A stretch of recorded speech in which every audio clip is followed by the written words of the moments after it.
Welcome everyone, and thank you for joining this presentation. My name is Mauricio Marcano. I am a research engineer at Tecnalia Corporation, and I'm also a PhD student at the University of the Basque Country. Today, I'm going to present the paper Shared Control Framework and Application for European Research Projects.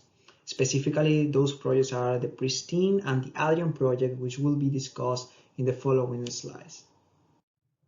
This is the agenda we're going to follow today. I will start with an introduction on the topic of automated driving, and then I will follow with a description of the European projects which are working towards the shared control modality.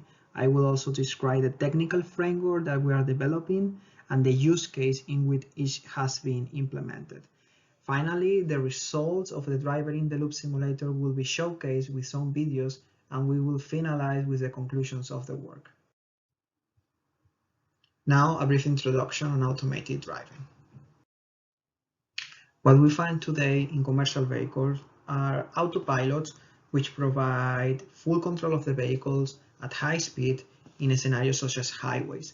So this kind of system provides assistance with lane keeping assistance system and also with adaptive cruise control.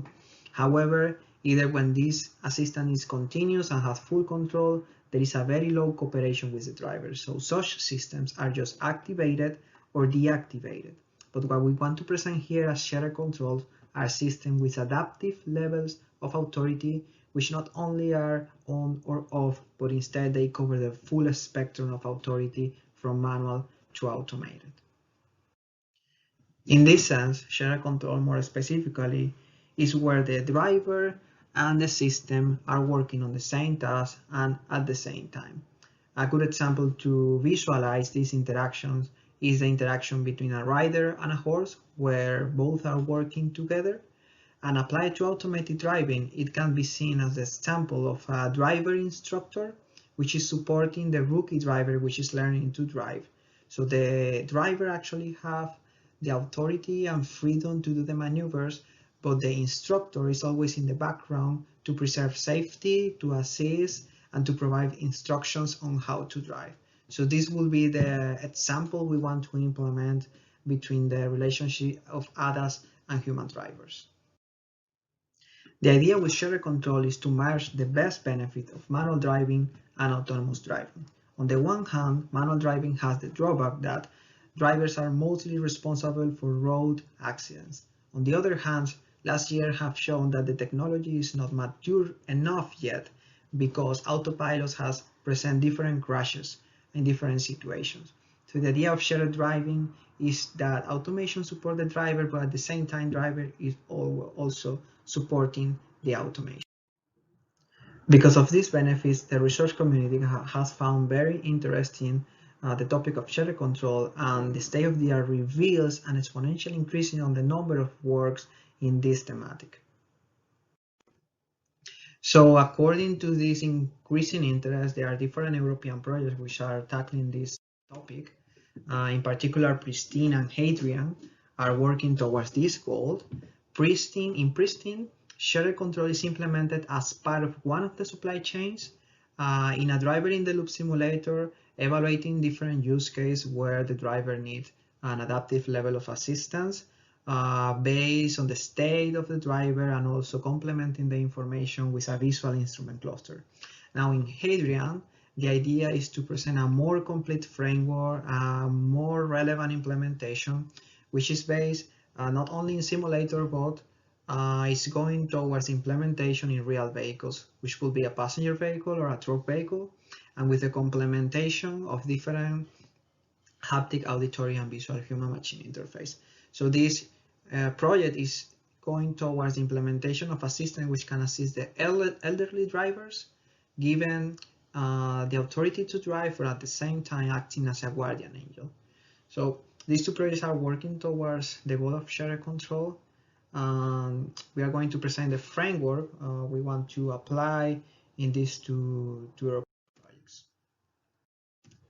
So the framework is the same of the autonomous driving architecture, which is complemented by 6 blocks: acquisition, perception, communication, decision, control, and actuation, but including the driver within the driving task requires additional modules For example, the arbitration system, which is in charge of calculating the level of authority given to the driver and to the automation, which is then applied to a shared controller, which guides the system towards the goal trajectory.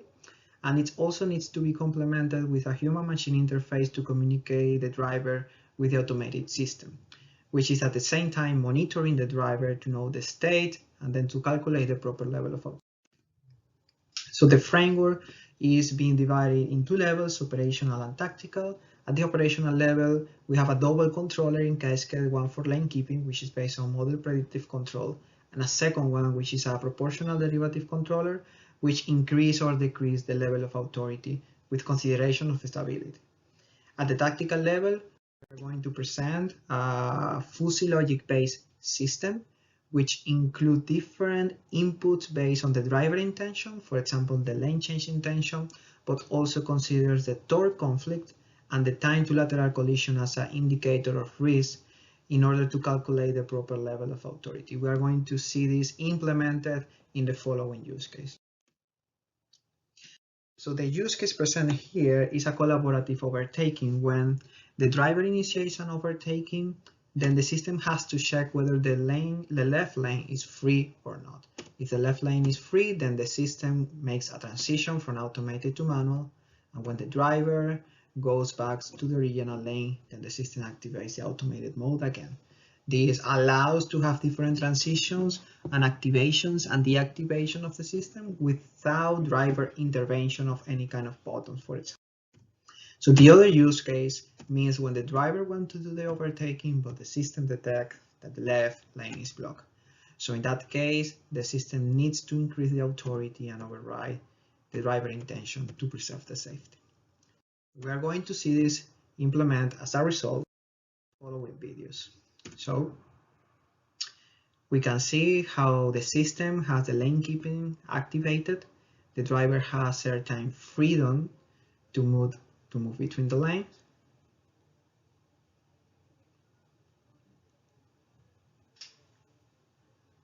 Once the driver wants to initiate the lane change, so the system detects the lane change intention and do the transfer of authority to manual. So the driver can do the lane change manually without the system support. And during that time, the system is totally manual. Once the driver wants to return to the lane, automation is activated. And again, in a fluid manner in such a way that the driver doesn't need to indicate it explicitly to the system. Then, in the second part of the scenario, the driver that has lane keeping with low authority activated start trying to do a lane change, but as a vehicle is coming from the side, the system corrects the intention and the authority goes to the maximum level in order to avoid the hazardous lane change. Once the risk disappears, then the system allows the driver to do the maneuver. And these are the results that we got. Basically, the torque amplitude is duplicated once the risk is present. Once the risk disappears, then the torque decreases to 0 in order to provide the manual mode to the driver. So these are the different maneuvers we have: overtaking rejected or overtaking allowed, beginning and at the end of the maneuver. So the conclusions of the work, we have different contributions. We have a shared control framework to be implemented in the different European research projects.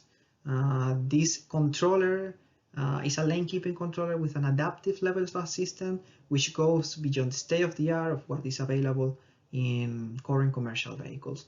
Also, the idea of including the fuzzy logic system presents a possibility to add different rules and applications in an intuitive manner, as fuzzy logic system allows for the inclusion of human knowledge into the design of the decision logic.